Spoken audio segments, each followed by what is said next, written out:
সকলোৱে ভালে আছে? খবৰ ভালনে? সকলোৰে ভাল? ভাল যদি মোৰ লগত একেলগে ক'ব, ভাৰত মাতা কি? প্ৰথমবাৰ ভাৰত মাতা দিয়া কিমান আছে? প্ৰথমবাৰ ভাৰত মাতা কি জয় দিয়া? ঠিক ঠিক ঠিক ঠিক। আৰু আগতে ভাৰত মাতা কি জয় দিয়া কিমান আছে? আচ্ছা, আগতো আছে, আজি নতুনকৈ আছে। ঠিক আছে, এবাৰ মোৰ লগত সকলোৱে আকৌ এবাৰ জোৰকৈ দুই হাত মুষ্টিবদ্ধ কৰি একবাৰ সংকল্প ল'ব যে আমি তৃতীয়বাৰৰ বাবে অসমত বিজেপিৰ নেতৃত্বত NDA চৰকাৰ আমি প্ৰতিষ্ঠা কৰিম। ঠিকে আছেনে কথাটো? মোৰ লগত সকলোৱে ক'ব, ভাৰত মাতা কি? ভাৰত মাতা কি?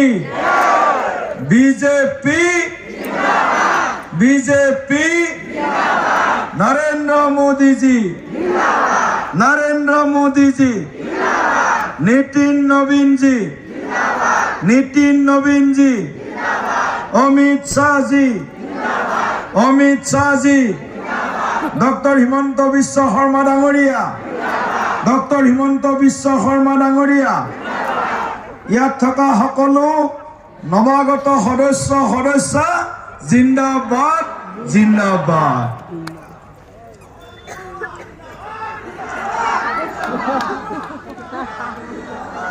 মঞ্চত উপবিষ্ট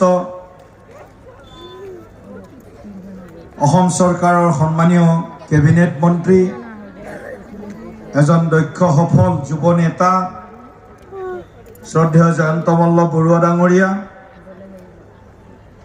অসমৰ আন এগৰাকী দক্ষ সফল যুৱ নেতা, অসম চৰকাৰৰ কেবিনেট মন্ত্ৰী শ্ৰদ্ধেয় বিমল বৰা ডাঙৰীয়া, ভাৰতীয় জনতা পাৰ্টিৰ ৰাজ্যিক সমিতিৰ অন্যতম উপসভাপতি শ্ৰদ্ধেয় পুলক গোহাঁই ডাঙৰীয়া, ৰাজ্যিক সমিতিৰ অন্যতম সাধাৰণ সম্পাদক প্ৰাক্তন বিধায়ক শ্ৰদ্ধেয় ঋতুপৰ্ণ বৰুৱা ডাঙৰীয়া, আমাৰ মাজত উপস্থিত থকা আমাৰ বিধায়ক বিনোদ হাজৰিকা ডাঙৰীয়া, আমাৰ মাননীয় বিধায়ক তেৰজ গোৱালা ডাঙৰীয়া, আমাৰ মাজত উপস্থিত থকা সঞ্জীৱ বৰা ডাঙৰীয়া, আমাৰ উজ্জ্বল ফুকন ডাঙৰীয়া, ইন্দ্ৰ গগৈ ডাঙৰীয়া, আৰু আজিৰ এই যোগদানৰ যিগৰাকীয়ে আঁত ধৰিছে,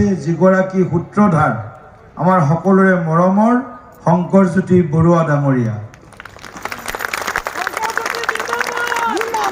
মঞ্চত উপবিষ্ট অন্য সকলো দলীয় নেতৃবৃন্দ, আৰু আজি